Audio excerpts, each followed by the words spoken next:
Yes. അപ്പോൾ ലോകകപ്പിലെ ഏറ്റവും ആവേശം നിറഞ്ഞൊരു മത്സരമാണ് അവസാനിച്ചത്. ഒരു പീക്ക് കംബാക്ക് അർജന്റീനയുടെ ഭാഗത്തു നിന്നുണ്ടാവുന്നു. ഈജിപ്ത് 73-ാം മിനിറ്റ് അല്ലേ, 73-ാം മിനിറ്റ് വരെ 2 ഗോളുകൾക്ക് മുന്നിൽ നിൽക്കുകയായിരുന്നു. 79-ാം മിനിറ്റ് വരെ 2 ഗോളുകൾക്ക് മുന്നിൽ നിൽക്കുന്നു. 15 മിനിറ്റിനുള്ളിൽ 3 ഗോൾ തിരിച്ചടിച്ച് അർജന്റീന ഒരു അവിസ്മരണീയ ജയം സ്വന്തമാക്കിയിരിക്കുകയാണ്. അപ്പോൾ ഷർഫു, എങ്ങനെ വിശേഷിപ്പിക്കും ഇന്നത്തെ മത്സരത്തെ? ഇന്നത്തെ മത്സരം നമ്മൾ എങ്ങനെ വിശേഷിപ്പിക്കുന്നു? ഇന്ന് ഈ വേൾഡ് കപ്പിൽ നമ്മൾ കണ്ടതിൽ വെച്ച് ഏറ്റവും മനോഹരമായ ഒരു മത്സരം എന്ന് തന്നെ വിശേഷിപ്പിക്കേണ്ടി വരും. ശരിക്കും ഒരു ത്രില്ലർ പോരാട്ടമായിരുന്നു കണ്ടത്. കാരണം തുടക്കം മുതൽ നമ്മൾ അത് കാണുന്നുണ്ട്. ഈജിപ്തിന്റെ മുന്നേറ്റം തുടക്കത്തിൽ കണ്ടു. ആദ്യ പകുതിയിൽ തന്നെ ഈജിപ്ത് ഒരു ഗോളിന് മുന്നിൽ നിൽക്കുന്നു. ആ സമയത്ത് പല പ്രശ്നങ്ങൾ നമ്മൾ കണ്ടു. മെസ്സി പെനാൽറ്റി മിസ്സാക്കുന്നത് കണ്ടു. പിന്നെ മെസ്സി പെനാൽറ്റി മിസ്സായി. അത് തന്നെ മാത്രമല്ല, കുറച്ചു ഡിഫെൻസീവായിട്ട് അർജന്റീന പോകുന്നത് നമ്മളോട്. പക്ഷേ സെക്കൻഡ് ഹാഫിലേക്ക് കളി വരുമ്പോൾ ഈജിപ്ത് വീണ്ടും ഒരു ഗോൾ മടക്കുന്നു. എനിക്ക് തോന്നുന്നു 67-ാം മിനിറ്റിലായിരുന്നു ആ ഗോൾ മടക്കുന്നത്. അപ്പോൾ കളി ഏകദേശം ഈജിപ്തിൻ്റെ വരുതിയിലേക്ക് പോവുകയാണോ എന്ന് പോലും നമുക്ക് തോന്നി. കാരണം അർജന്റീന ഇപ്പം ബ്രസീൽ പോയി, പോർച്ചുഗൽ പോയി, അതിനുശേഷം മറ്റൊരു ടീമും കൂടി, ഹെവി വെയ്റ്റ് ടീമും കൂടി ലോകകപ്പിൻ്റെ പടി ഇറങ്ങുകയാണോ എന്ന് നമുക്ക് തോന്നിയ ഒരു നിമിഷത്തിലാണ് ആ ഗോൾ വന്നത്. നിർണായകമായ ആ ഒരു ആദ്യ ഗോൾ വരുന്നു. പിന്നീട് അർജന്റീന കളിയിലേക്ക് മടങ്ങി വരുമ്പോൾ ഈജിപ്ത് തുടരെ ബാക്ക് ഫുട്ടിലേക്ക് പോകുന്നത് നമ്മൾ കണ്ടു. തുടർച്ചയായിട്ട് ഈ മുന്നേറ്റം നടത്തുമ്പോൾ ഒരു ചാമ്പ്യൻ മെൻറ്റാലിറ്റിയിലേക്ക് അർജന്റീന മാറുന്നതാണ് കണ്ടത്. അതുതന്നെയാണ് ഇന്നത്തെ ഈ ഒരു മത്സരത്തിൽ നമുക്ക് എടുത്തു പറയേണ്ട ഒരു കാര്യം. അവസാന നിമിഷം വരെ ത്രില്ലർ നിലനിർത്താനായി കുറച്ച് വിവാദങ്ങളൊക്കെ മത്സരത്തിൽ ഉണ്ടായിട്ടുണ്ട്. എങ്കിലും അവസാനം ആ 93-ാം മിനിറ്റിൽ ആ വിജയ ഗോൾ നേടിക്കൊണ്ട് അർജന്റീന ഒരു വലിയൊരു കംബാക്ക് നടത്തി. അത് അവർക്ക് ഈ ഒരു മത്സരത്തിലെ ആ ഒരു വിജയം അവർക്ക് തീർച്ചയായും ഒരു ഊർജ്ജം നൽകും. ഇനി ക്വാർട്ടർ ഫൈനലിലും സെമി ഫൈനലിലേക്കും എല്ലാം മുന്നേറുമ്പോൾ ഈ ഒരു വിജയം നൽകുന്ന കോൺഫിഡൻസ് വളരെ വലുതായിരിക്കും. അത്തരത്തിൽ ഈജിപ്തിനെതിരെയുള്ള ഒരു മത്സരം എന്തുകൊണ്ടും മികച്ച, ഈ ലോകകപ്പിലെ എന്ന് മാത്രമല്ല, ഇപ്പോൾ സമീപകാലത്ത് നമ്മൾ അർജന്റീനയുടെ പ്രകടനം കാണുമ്പോൾ ഇത്തരത്തിലൊരു കംബാക്ക് നടത്തി. കഴിഞ്ഞ ഖത്തർ വേൾഡ് കപ്പിൽ പോലും നമ്മൾ ഇങ്ങനെ ഒരു മത്സരം ഫൈനലിലാണ് കണ്ടത്, ഫ്രാൻസുമായിട്ടുള്ള. അതിൽ ഫ്രാൻസിൻ്റെ കംബാക്കാണ് കുറേ നമുക്ക് എടുത്തു പറയുന്നത്. പക്ഷേ ഇത് നേരെ തിരിച്ചാണ്. അർജന്റീനയുടെ ഒരു ക്ലിയർ കട്ട് മത്സരമായിട്ട് തന്നെ നമുക്കിത് വിലയിരുത്താം. യെസ് സൈഫുള്ള, ഒരു അർജന്റീന ആരാധകൻ എന്ന നിലയ്ക്ക് ശ്വാസം എപ്പോഴാണ് വീടതെന്നേ ചോദിക്കാൻ പറ്റുള്ളൂ. തോൽവി ഏകദേശം ഉറപ്പിച്ചായിരുന്നല്ലേ? ഉറപ്പായിട്ടും രണ്ടാമത്തെ ഗോൾ കൂടെ വീണപ്പോൾ തോറ്റു എന്ന് തന്നെയാണ് കരുതുന്നത്. അതിനപ്പുറത്തേക്കൊന്നുമില്ല. പിന്നെ ആശ്വാസം, ഒരു ഗോളെങ്കിലും അടിക്കണേ എന്നായിരുന്നു മനസ്സിൽ പ്രാർത്ഥന. രണ്ടാമത്തെ പകുതിയിൽ ഒരു അറ്റാക്കിനുള്ള വലിയ ശ്രമം നടത്തി. പക്ഷേ അവരുടെ ഡിഫൻസ് നല്ല ഡിഫൻസ് ആയിരുന്നു. ആ ഒരു കോട്ട പൊളിക്കാൻ വേണ്ടിയിട്ട് അർജന്റീനക്ക് പറ്റുന്നില്ല എന്നുള്ളതാണ്. അത് കണ്ടപ്പോൾ തകർന്നു പോയി. തീർന്നോ? അൾജീരിയക്കും ഓസ്ട്രേലിയക്കും മുമ്പിൽ കാണിച്ച ആ ഒരു പോരാട്ട വീര്യം എവിടെ പോയി എന്ന് ആലോചിച്ചു പോയി. നടക്കുന്നില്ല. അതുപോലെ സ്കലോണി എന്താണ് തന്ത്രം മാറ്റാത്തത് എന്ന് പലതവണ ആലോചിച്ചു. അവസാന നിമിഷമാണ് ലൗതാരോ മാർട്ടിനസ് ഒക്കെ വരുന്നത്. പിന്നീട് കളി മാറി. 80-ാമത്തെ മിനിറ്റിനോട് അടുത്തപ്പോൾ ആദ്യ ഗോൾ വന്നു. അർജന്റീനയുടെ ആത്മവിശ്വാസം കൂടി. ഈജിപ്ത് അവിടെ തന്നെ പതറിയിട്ടുണ്ടായിരുന്നു ആ ഒരു ആദ്യ ഗോൾ വന്നപ്പോൾ. പിന്നീട് ചെറിയൊരു ഗ്യാപ്പിന്റെ വ്യത്യാസത്തിലാണ് രണ്ടാം ഗോൾ കൂടെ വരുന്നത്. അതും മെസ്സി തന്നെ അടിക്കുന്നു. ആ ഗോൾ കൂടെ വന്നപ്പോൾ അർജന്റീനൻ ആരാധകൻ എന്ന നിലയിൽ സംതൃപ്തിയായി. കാരണം മെസ്സി പെനാൽറ്റി മിസ്സാക്കി. ഒരു ഗോളിന് അത് തോറ്റാൽ തന്നെ മറ്റെല്ലാവരും പറയുക മെസ്സിയുടെ മാത്രം കുഴപ്പമാണ്. ആ പെനാൽറ്റി മിസ്സാക്കിയ കാര്യം എടുത്തു പറഞ്ഞുകൊണ്ടേയിരിക്കും, തുടർച്ചയായി പറഞ്ഞുകൊണ്ടേയിരിക്കും. സ്കലോണിയെ തെറി പറയും. കാരണം ഇന്ന് ചില മാറ്റങ്ങളൊക്കെ 3 മാറ്റങ്ങളാണ് ഇന്നത്തെ മത്സരത്തിൽ വരുത്തിയത്. ആ ഒരു മാറ്റം പാളിപ്പോയി. ഇത്രയും കാലം ടീമിനെ ഉയർത്തിക്കൊണ്ടുവന്ന അപ്പോൾ അദ്ദേഹം എടുത്ത ആ ഒരു പേര് ഒറ്റ നിമിഷം കൊണ്ട്, ഈജിപ്തുമായുള്ള ആ ഒരു മത്സരം കൊണ്ട് ഇല്ലാതാവുമായിരുന്നു. അതൊക്കെ മറികടന്ന് അദ്ദേഹത്തിൻ്റെ ഒരു ചില മാറ്റങ്ങൾ, ഈ ഹൈഡ്രേഷൻ ബ്രേക്കിന് ശേഷമാണ് അർജന്റീന മാറിയത്. അതെ. ഈ കാര്യം പറഞ്ഞപ്പോൾ ഹൈഡ്രേഷൻ ബ്രേക്കിനെതിരെ സ്കലോണി തന്നെ ഒരു കാര്യം പറഞ്ഞിട്ടുണ്ടായിരുന്നു. ഇങ്ങനെ ഹൈഡ്രേഷൻ ബ്രേക്ക് കൊടുക്കുമ്പോൾ ഈ തോറ്റു നിൽക്കുന്ന ടീമുകൾക്ക് തന്ത്രം മാറ്റാനുള്ള അവസരമാവുന്നു. ഇപ്പോൾ ഇത് സ്കലോണിക്ക് തന്നെ അങ്ങനെ തന്ത്രം മാറ്റാനുള്ള ഒരു അവസരം കിട്ടി. അതെന്തായാലും വിജയകരമായിട്ട് തന്നെ അവര് പൂർത്തീകരിച്ചു. 3-ാമത്തെ ഗോൾ കൂടെ പിറന്നപ്പോൾ അത് പിന്നെ ചേഞ്ചുകൾ എടുത്ത് പറയണല്ലോ, അവസാനം വരുത്തിയ ചേഞ്ചുകൾ. അതെ, അത് ഉറപ്പായിട്ടും ആ ഒരു ചേഞ്ചുകൾ എടുത്ത് പറയേണ്ടതാണ്. ആ ഒരു പിന്നെ ലാസ്റ്റ് സമയത്ത് ഇവരെയൊക്കെ നമ്മുടെ ഒറ്റാമിൻ്റെയൊക്കെ ഇറക്കിയ സമയത്ത് അത് കുറച്ചുകൂടെ ഇനി എന്തെങ്കിലും രീതിയിലൊരു ഗോള് വന്ന് സമനിലയിലേക്ക് പോകണ്ട എന്ന് കരുതിയിട്ടാവും വീണ്ടും ഒറ്റാമിൻ്റെയൊക്കെ അവസാന നിമിഷത്തിലേക്ക് ഇറക്കിയത്. ആരും വിചാരിക്കാത്ത ഒരു കാര്യം, ക്രിസ്ത്യൻ റൊമേറോ ആ ഒരു ഗോൾ അടിക്കും എന്നുള്ളത് ഒരിക്കലും ആരും കരുതി കാണില്ല. നല്ല ഗോളായിരുന്നു അത്. പ്രതിരോധ നിരക്കാർ എപ്പോഴും ഈ രക്ഷകരായി എത്തുന്നതാണ്. എല്ലാ മത്സരത്തിലും ഗോൾ നേടി ആ ഒരു അർജന്റീന തിരിച്ചുവരവിലേക്ക് എത്തിക്കുന്നവരാണ്. അപ്പോൾ പ്രതിരോധത്തിൽ എന്തൊക്കെ പ്രശ്നങ്ങളുണ്ടെന്ന് പറഞ്ഞാൽ അവർ ഗോൾ നേടുന്നുണ്ടെന്നുള്ള ഒരു വലിയ ആശ്വാസം തന്നെയാണ്. ഫസി, ഈ മത്സരത്തിലേക്ക് നമ്മൾ നോക്കുമ്പോൾ ഇതിൽ ഏറ്റവും പ്രധാനപ്പെട്ടത് ലയണൽ മെസ്സി എന്നൊരു മനുഷ്യൻ അവരുടെ ഒപ്പം ഉണ്ടെന്നുള്ളൊരു സാന്നിധ്യമാണ്. പക്ഷേ ഒരു ആദ്യ പകുതിയിലൊക്കെ ഒരു പരിധി വരെ മെസ്സിയെ പൂട്ടിയിടാൻ ഈജിപ്തിന് കഴിഞ്ഞിരുന്നു. പക്ഷേ കൃത്യമായ സമയത്ത് മെസ്സി അവതരിക്കുകയാണ്, സാക്ഷാൽ ലയണൽ മെസ്സി അവതരിക്കുകയാണ്. അപ്പോൾ മെസ്സിയുടെ ഇന്നത്തെ ഒരു പ്രകടനത്തെ നമുക്ക് എങ്ങനെ വിശേഷിപ്പിക്കാൻ പറ്റും? നമ്മൾ ഈ മത്സരത്തിന് ശേഷം മെസ്സി ഇമോഷണൽ ആയ ഒരു സീൻ നമ്മൾ കണ്ടു. അതായത് ആ ഗോൾ അടിക്കുമ്പോഴൊക്കെ ആയാലും മെസ്സി വളരെയധികം കരയുന്നുണ്ട്. നമ്മൾ ഈ ഒരു വർഷങ്ങൾ അല്ലെങ്കിൽ ആ 2022 അർജന്റീന വേൾഡ് കപ്പ് നേടിയ ശേഷം മെസ്സി അങ്ങനെ കരയുന്നത് കണ്ടിട്ടില്ല. പക്ഷേ മെസ്സി കഴിഞ്ഞ മത്സരത്തിൽ അല്ലെങ്കിൽ ഈ ഒരു ഗ്രൂപ്പ് സ്റ്റേജിലെ മത്സരത്തിൽ ഒരിക്കലും ഇതുപോലെ കരഞ്ഞിരുന്നു. അന്ന് മെസ്സി പറഞ്ഞത് പേഴ്സണൽ കാര്യമാണ്, പിന്നീട് വെളിപ്പെടുത്തി അച്ഛൻ്റെ അസുഖമായിട്ട് ബന്ധപ്പെട്ട. ഞാനിപ്പോഴും വിശ്വസിക്കുന്നത് അതാണ്. ഈ ഒരു മത്സരത്തിന് മുമ്പ് എന്തോ കാര്യമായിട്ട് പേഴ്സണലി എന്തോ മെസ്സിക്ക് ഒരു ഹേർട്ട് ഉണ്ട്, അല്ലെങ്കിൽ എന്തോ ഇഷ്യൂ ഉണ്ട്.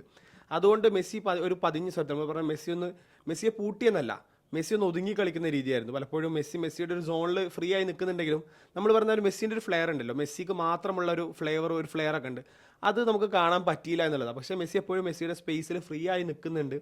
ഈജിപ്ഷ്യൻ ഡിഫൻഡർമാർക്ക് ഒരിക്കലും പിടികൊടുക്കാത്ത രീതിയിൽ അങ്ങനെ ഒഴിഞ്ഞു മാറി കറക്റ്റ് പൊസിഷൻ കണ്ടെത്തുന്നുണ്ട്. പക്ഷേ രണ്ടാം പകുതിയിലേക്ക് എത്തിയപ്പോഴേക്ക് സ്കലോണിൻ്റെ പ്ലാനുകളിൽ കുറച്ച് മാറ്റങ്ങൾ വരുന്നു. ഈജിപ്ഷ്യൻ പ്ലേയേഴ്സ് കുറച്ച് ഓവർ കോൺഫിഡൻ്റ് ആയോ എന്നൊരു സംശയമുണ്ട്. കാരണം ഡിഫൻസിൽ 2 ഗോൾ ലീഡ് എടുക്കുമ്പോൾ സ്വാഭാവികമായിട്ടും ഒരു റിസർവിലേക്ക് പോകുന്ന രീതി പലപ്പോഴും കാണിക്കാറുണ്ട്. പക്ഷേ അതൊന്നും കാണിക്കാതെ അവർ വീണ്ടും ഒരു ഓപ്പൺ സ്പേസ് കൊടുത്തു. ആ ഓപ്പൺ സ്പേസ് മുതലെടുക്കുക എന്നുള്ളതാണ്. പിന്നെ മെസ്സിയുടെ ആ ഗോൾ നമ്മൾ പറയുന്നത് സാക്ഷാൽ മെസ്സി അവതരിച്ചു എന്ന് പറയുന്നത് കാരണം വെച്ചാൽ അങ്ങനത്തെ ഒരു റിസ്കിയർ ഷോട്ടാണത്. കാരണം ഒരു പക്ഷേ ആ ഒരു വോളി കൃത്യമായി കണക്ട് ചെയ്യാൻ പറ്റിയിട്ടില്ലായിരുന്നെങ്കിൽ നമ്മൾ നേരത്തെ പറഞ്ഞ പോലെ വിമർശനങ്ങൾ ഒരുപാട് കിട്ടിയാണ്. കാരണം അതൊന്ന് പ്ലേസ് ചെയ്തിരുന്നെങ്കിൽ ഗോളാവുമായിരുന്നല്ലോ, അതൊരു കംബാക്കിനുള്ള സൂചനയായിരുന്നു. അങ്ങനെ അത്തരത്തിൽ മെസ്സി ഒരുപാട് വിമർശനങ്ങൾ കേട്ടായിരുന്നു. പക്ഷേ മെസ്സി കൃത്യമായിട്ടൊരു ഡിസിഷൻ എടുത്തു. അത് ഫ്രെയിമിലായിരിക്കും വരിക എന്നുള്ളൊരു ധൈര്യത്തിലാണ് മെസ്സി അടിക്കുന്നത്. അപ്പോൾ നമ്മൾ പറയുന്നത് മെസ്സിയെ പൂട്ടിയെന്നല്ല, മെസ്സിക്ക് എന്തോ ഉള്ളിലൊരു പ്രശ്നം ഉണ്ടായിരുന്നു, ഒരു സെൽഫ് എന്തോ ഒരു പ്രശ്നം ഉണ്ടായിരുന്നു.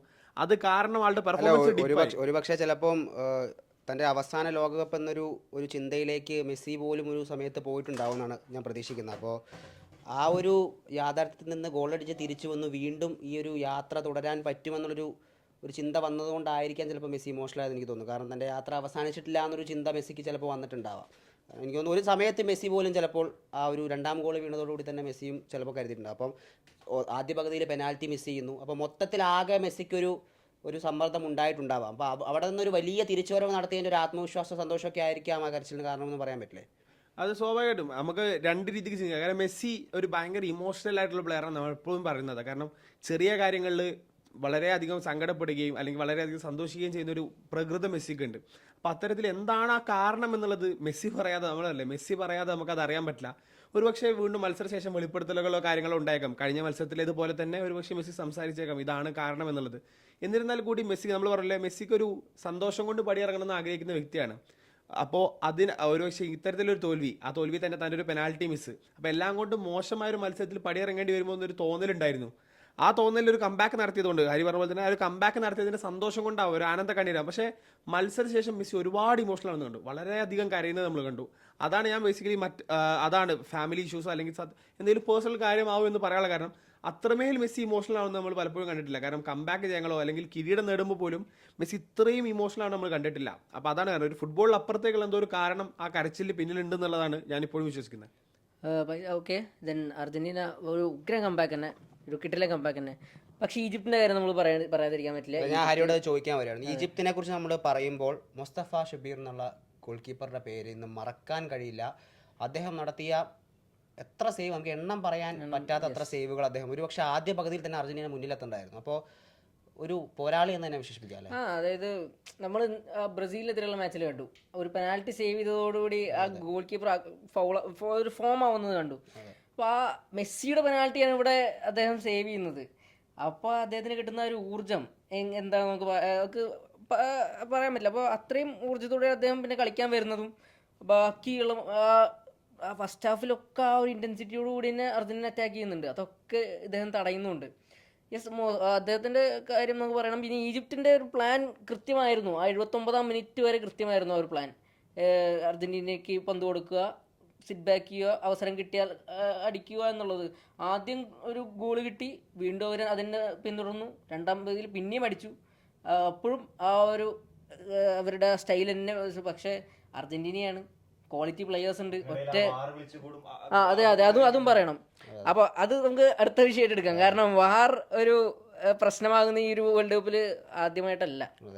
അപ്പോൾ ഈജിപ്തിൻ്റെ സെക്കൻഡ് ഗോള് നമ്മൾ കുറേ ആഘോഷിച്ചത്. കാരണം അത് ഗംഭീര ആ ഗോളായിരുന്നു. ആ താരത്തിന്റെ ഡ്രിബിള്, റൈറ്റ് വിംഗറിന്റെ ഡ്രിബിള്, ആ സലയുടെ pass. സലയുടെ പാസ്, സീക്കോയുടെ ഫിനിഷ് ഒക്കെ ഭയങ്കര എന്താ പറയാ, they deserve to be in front നമ്മൾ വിചാരിച്ചിരുന്നു. അതിനവർ കിട്ടി. രണ്ടാമത്തെ ഗോള് അവരടിക്കുകയും ചെയ്തു. പിന്നെയാണ് വാറ് വീണ്ടും ഒരു വിഷയമാക്കുന്നത്. മൂന്നാം ഗോളിന്, അർജന്റീനയുടെ മൂന്നാം ഗോളിന് അതൊരു വലിയ വിഷയമായിട്ട് ഇനി മാറാൻ സാധ്യതയുണ്ട്. ഹരിങ് എന്താണെന്ന് പറഞ്ഞാൽ അതൊരു ഫൗളാണോ? അപ്പോൾ ഈജിപ്തിന്റെ ഗോൾ ഡിനൈ ചെയ്ത പോലെ ഇതും ഡിനൈ ചെയ്യാൻ പറ്റില്ല. അല്ല, അത് ഫൗൾ ആണോ എന്ന് ചോദിച്ചാൽ ഫൗളാണ്. പക്ഷെ ഒരു പെനാൽറ്റി ബോക്സിനുള്ളിൽ ഫൗൾ ചെയ്യുമ്പോൾ ഉള്ള ഒരു തീവ്രത അതിനുണ്ടായിരുന്നില്ല. ചിലപ്പോൾ അതുകൊണ്ടായിരിക്കാം റഫറി വിളിക്കാതിരുന്നത്. പക്ഷേ വിവാദമാവുമെന്നുള്ളതിൽ ഒരു സംശയവും വേണ്ട. കാരണം നമ്മളറിയാം, നമ്മുടെ ഈജിപ്ത് അടിച്ച രണ്ടാം ഗോള് അതിമനോഹരമായ ഗോളാണ്. അപ്പോൾ അത്രയും പിന്നോട്ട് പോയാണ് റഫറി ആ ഫൗള് ചെക്ക് ചെയ്യുന്നതും അത് നിഷേധിക്കുന്നതും. അപ്പോൾ സ്വാഭാവികമായിട്ടും അങ്ങനെ ഒരു മൊമെന്റ് അവിടെ ഉണ്ടാവുമ്പോൾ ഇവിടെയും ഈ ടീമിൽ നിന്നും അത് എക്സ്പെക്ട് ചെയ്യുന്നുണ്ടെന്നുള്ളതാണ്. ഇത്തവണ എല്ലാ വാറും പരിശോധിച്ചത് ആ രീതിയിൽ തന്നെയാണ്. കാരണം പന്ത് അവരുടെ അല്ല, കയ്യിലാണുള്ളത്. അത് ഇപ്പോൾ പെട്ടെന്ന് ആ ഗോള് നിഷേധിച്ചതിനെ നമ്മൾ ഒന്നും പറയുന്നില്ല. ഇപ്പോൾ സലേനെ ഫൗൾ ചെയ്തില്ലേ, അതിനും വാർ എന്നുള്ളതാണ് ഇപ്പോൾ സോഷ്യൽ മീഡിയയിൽ വരുന്നത്. അവർ പരിശോധിക്കാൻ റഫറി തയ്യാറായില്ല എന്നുള്ളതാണ്. ഒരു പക്ഷേ പരിശോധിച്ചാലും അത് പെനാൽറ്റി കൊടുക്കാനൊന്നും പറ്റില്ല. കാരണം ചെറിയൊരു ടച്ചാണ് ഉണ്ടായിരുന്നത് ബോക്സിൽ. പക്ഷേ എന്തുകൊണ്ട് വാർ പരിശോധിക്കുന്നില്ല എന്നുള്ളൊരു ചോദ്യമാണ് ഇപ്പോൾ സോഷ്യൽ മീഡിയയിലൊക്കെ വന്നിരിക്കുന്നത്. അപ്പോൾ എന്തായാലും വിവാദമാവുമെന്നുള്ള ഉറപ്പാണ്. പക്ഷേ നമുക്ക് വിവാദങ്ങളൊക്കെ മാറ്റി നിർത്താൻ തോന്നുന്നു. ഈജിപ്തിന്റെ ഭാഗത്ത് നിന്ന് ആലോചിക്കുമ്പോൾ അതൊരു അതായത് അവർക്ക് അവരുടെ ഭാഗത്ത് നമ്മൾ ചിന്തിച്ച് നോക്കുമോ? അതായത് അവർ 2-0 ലീഡ് ചെയ്യുന്ന മത്സരമാണ്. 2 വഴങ്ങി. പിന്നെ അവസാന മിനിറ്റിലാണ് അതായത് എക്സ്ട്രാ ഇഞ്ചുറി ടൈമിലാണ് അത് വഴങ്ങുന്നത്. അതിലും ഇങ്ങനെ ഒരു വിഷയം, അവരുടെ സൂപ്പർ താരത്തിന് അവർ ബോക്സിനുള്ളിൽ ഒരു പെനാൽറ്റി കിട്ടാമായിരുന്നു. അവിടെ ഏറ്റവും വലിയ വിഷയം എന്ന് പറയുന്നത് ഈജിപ്തിന്റെ ഗോൾ അവിടെ ഡിനൈ ചെയ്ത് ഇതേ ഒരു ഫോർമാറ്റിൽ തന്നെയാണ്. അതുകൊണ്ടാണ് ഇതൊരു വലിയ വിഷയമാകുന്നതും. നമ്മളെ മത്സരത്തിന്റെ പുറത്തെന്ന് പറയുമ്പോൾ ഈജിപ്ത് ആരാധകരെക്കാളും കൂടുതൽ വിഷമം ബ്രസീൽ, ജർമ്മൻ, തീർച്ചയായും ഇന്ന് അർജന്റീന നേരിടേണ്ടി വന്നത് ബ്രസീൽ, പോർച്ചുഗൽ മാത്രമല്ല, ഫ്രാൻസ് ഉൾപ്പെടെ ഈജിപ്തിനിപ്പോൾ ഒരുപാട് ആരാധകരുണ്ടായിരുന്നു. അപ്പോൾ അത് സ്വാഭാവികമാണ്. കാരണം ബാക്കി ഗാലറി മൊത്തം എതിരായിരുന്നു. കാരണം ബാക്കി ടീമുകളെല്ലാം പുറത്തായി. ഇനിയിപ്പോൾ അർജന്റീന മാത്രമാണ് അവശേഷിക്കുന്നത്. അർജന്റീന കിരീടത്തിലേക്ക് എത്തിക്കഴിഞ്ഞാൽ ഞങ്ങൾ എന്ത് ചെയ്യും എന്നുള്ള ആശങ്ക ഇപ്പോഴേ മറ്റാരാധകരുണ്ട്. ഒരു സ്റ്റെപ്പ് മുന്നോട്ടേക്ക് വന്നു കഴിഞ്ഞാൽ അവർക്ക് ക്വാർട്ടറിലേക്ക്. മാത്രമല്ല ഈജിപ്ത് 2 ഗോളൊക്കെ അടിച്ചൊരു 79 മിനിറ്റ് 80 മിനിറ്റ് ആയപ്പോഴത്തേക്കും പലരും പ്രതീക്ഷിച്ചു അർജന്റീനയെ നമ്മുടെ ഒപ്പം പോരുകയാണ്. പക്ഷെ അവിടെ നിന്നൊരു കംബാക്ക് ആരും പ്രതീക്ഷിച്ചില്ല. സോഷ്യൽ മീഡിയ പോസ്റ്റ് ഒക്കെ പിൻവലിച്ചു. സൈഫുള്ള ലൈവിന് നമ്മുടെ സ്ക്രീനിനോട് പോയതല്ല. അവിടെ ഈ പറഞ്ഞ പോലെ ബ്രസീൽ ആരാധകരും പോർച്ചുഗൽ ആരാധകരായിരുന്നു കൂടുതൽ. ഒരുപാട് ഓരോ തവണ ഈജിപ്ത് പന്ത് ഡിഫെൻഡ് ചെയ്യുമ്പോൾ ഉണ്ടായ കയ്യടി ഞാൻ ഒരു നിമിഷം ആലോചിച്ചു, ഇത്രയും കുറെ ആരാധകരോ. അതിന് വേറൊരു കാര്യം സംശയിച്ചിട്ടുണ്ട്. ഈ അർജന്റീനക്കെതിരെ കളിക്കുമ്പോൾ മാത്രം ഈ ടീമുകളൊക്കെ എന്താ എങ്ങനെ കളിക്കുന്നത്? ഈ കേബർഡെ ഒഴിച്ചു നിർത്തിയാൽ ബാക്കിയുള്ള ടീമുകളൊക്കെ ഗംഭീര പ്രകടനമാണ് നടത്തുന്നത്. ഈജിപ്ത് ഇന്ന് കളിച്ച ഒരു മരണക്കളി നിന്ന് പറയാം. ഇത് പിന്നെ അവര് അത്തരത്തിൽ നമ്മൾ ഒരു പ്രകടനം ഈജിപ്ത് പലപ്പോഴും കണ്ടിട്ടില്ല. അപ്പൊ ഈ ഒരു മത്സരത്തിന്റെ ഈജിപ്ത് പിന്നെ പ്രീ ക്വാർട്ടറിലേക്ക് വരുന്നത് രണ്ടാമത്തെ ലോകകപ്പിലാണ് അവർ ആദ്യമായിട്ട് പ്രീ ക്വാർട്ടർ കണ്ടത്. പിന്നീട് അത് 34, അതിനുശേഷം ഇപ്പോഴാണ് അവർ വീണ്ടും ഒരു പ്രീ ക്വാർട്ടർ കളിക്കുന്നത്. ആ ഒരു മാത്രമല്ല, ലോകോത്തര ഒരു സ്ട്രൈക്കർ അവരുടെ കൂടെയുണ്ട്, മുഹമ്മദ് സലഹുണ്ട്. ക്ലബ്ബുകൾക്ക് വേണ്ടി എല്ലാം നേടിയ ആളുകളാണ്. ഏറ്റവും കൂടുതൽ പ്രീമിയർ ലീഗിൽ ഏറ്റവും കൂടുതൽ ഗോൾ അടിച്ച ഒരു പിന്നെ വിദേശ താരം കൂടിയാണ് അദ്ദേഹം. അങ്ങനെയുള്ള ഒരു താരം കൂടെയുള്ള ഒരു പക്ഷെ സലഹൊക്കെ ഇത് അവസാന ലോകകപ്പായിരിക്കാം. മാത്രമല്ല ചില നല്ല താരങ്ങളുണ്ട് ഈജിപ്ഷ്യൻ ലീഗിൽ തന്നെ കളിക്കുന്ന. ആ 2ാം ഗോൾ അടിച്ച സീക്കോ അദ്ദേഹം ഈജിപ്ത് ഒരു ലീഗിൽ തന്നെ കളിക്കുന്ന താരമാണ്. അങ്ങനെയുള്ള താരങ്ങളൊക്കെ ഉള്ള ഒരു ലോകകപ്പാണ് ഈജിപ്തിന്റെ ടീമിനെ സംബന്ധിച്ചിടത്തോളം. അവരുടെ ഒരു സുവർണ കാലഘട്ടമാണിത്. ആ ഒരു ഇതിൽ പ്രീ ക്വാർട്ടറിലെത്തി. ആ ആദ്യഘട്ടത്തിലൊക്കെ ഈ അർജന്റീനയോട് മത്സരിച്ച് നിലവിലെ ചാമ്പ്യന്മാരാണ്, മെസ്സി പടയാണ്, സ്കലോണി പോലുള്ള പരിശീലകൻ. അവരോട് മത്സരിച്ച് ആദ്യഘട്ടത്തിലൊക്കെ 80 മിനിറ്റോളം നിന്നു. അപ്പോൾ ഈജിപ്ത് ആരാധകർ കരുതി ഇതിനെ ഒന്ന് മറികടന്ന് കഴിഞ്ഞാൽ ഇനി, കാരണം 2-0 ഇവർ ബെൽജിയത്തിന്റെ കൂടെ ഒക്കെ, ബെൽജിയത്തിനെ 0-0 ആയിരുന്നു അല്ലെ, ഗോൾ രഹിത സമനിലയായിരുന്നു ആ മത്സരം.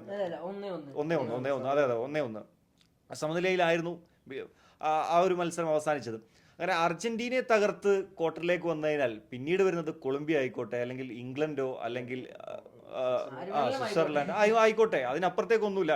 ഇത് കടന്നാൽ തന്നെ അവർക്ക് ചരിത്രമാണ്. ക്വാർട്ടറിലേക്ക് പ്രവേശിച്ചാൽ തന്നെ ചരിത്രമാണ്. അവരെ സംബന്ധിച്ചിടത്തോളം വലിയ വിജയമാണ്. അത് നമ്മൾ കേപ്പർത്തയുടെ ടീമിന് അവരുടെ ജന്മനാട്ടിൽ കൊടുത്ത ഒരു സ്വീകരണം കണ്ടില്ലേ? അവിടുത്തെ ആളുകളൊക്കെ അത്രയും ഹാപ്പിയാണ് അവിടെ വരെ എത്തി എന്നുള്ളത്. ഈജിപ്തിന് ആ ഒരു രീതിയിലേക്ക് മാറുമായിരുന്നു. പക്ഷെ എന്നാലും അവർ നല്ല മത്സരം തന്നെ കാഴ്ചവെച്ചെന്നുള്ള കാര്യത്തിൽ ഒരു തർക്കമില്ല. അവസാനമായിട്ട് ഫസി, നമ്മൾ ഈ പലപ്പോഴും കഴിഞ്ഞ ദിവസങ്ങളൊക്കെ പറഞ്ഞു ആഫ്രിക്കൻ ടീമുകൾക്ക് ഒരു പ്രശ്നമുണ്ട്. 80 മിനിറ്റ് വരെ അവർ ലീഡ് ചെയ്ത് നിൽക്കും, പിന്നീട് അവർ കളി മറക്കുന്നു എന്നുള്ളതാണ്. ഇനിയിപ്പോൾ മൊറോക്കോ മാത്രമാണ് ആഫ്രിക്കൻ ടീം അവശേഷിക്കുന്നത്. ബാക്കി സെനഗൽ പുറത്തായത് ആ രീതിയിലാണ്. അതെ അതാണ്. അതെ എല്ലാ ടീമുകളും ഒരു 79-80 മിനിറ്റോളം ലീഡ് നിന്നിട്ട് പെട്ടെന്ന് അങ്ങോട്ട് കളി മറക്കുകയാണ്. അപ്പോൾ പക്ഷേ എനിക്ക് തോന്നുന്നു ആഫ്രിക്കൻ രാജ്യങ്ങൾക്ക് ആശ്വസിക്കാമെന്ന് തോന്നുന്നില്ല. വലിയൊരു പ്രകടനം അവരുടെ ഭാഗത്ത് ഈ വേൾഡ് കപ്പിൽ ഉണ്ടാകുന്നുണ്ട്. അപ്പോൾ ഈജിപ്തും ഇപ്പോൾ നമുക്ക് അർജന്റീന നിലവിലെ ചാമ്പ്യന്മാരോട് പൊരുതി തോറ്റ് മടങ്ങുകയാണ്. അപ്പോൾ ആഫ്രിക്കൻ രാജ്യങ്ങളുടെ ഈ ഒരു ലോകകപ്പിലെ പ്രകടനത്തെ ഒറ്റ ഒരു വാക്കിൽ പറയുകയാണെങ്കിൽ നമുക്ക് പറയാൻ പറ്റും, ഒരു സിനിമ സ്ക്രിപ്റ്റാണ് ആഫ്രിക്കൻ നേഷൻസ് കളിക്കാൻ ഇറങ്ങുമ്പോൾ. അതായത് ആദ്യം നമ്മൾ എല്ലാ സിനിമയിലും കാണുമ്പോൾ വില്ലന്മാരുടെ ഒരു അതിപ്രസരമായിരിക്കും. അവർ നന്നായി സ്കോർ ചെയ്യും, വില്ലന്മാർ കളി ജയിക്കാൻ പോകുന്നാൽ വില്ലന്മാർ ഹീറോ ആകാൻ പോകുന്നു എന്നൊക്കെ നമ്മൾ തോന്നിക്കും. പക്ഷേ പിന്നെ നായകന്മാരുടെ എൻട്രി ആയിരിക്കും.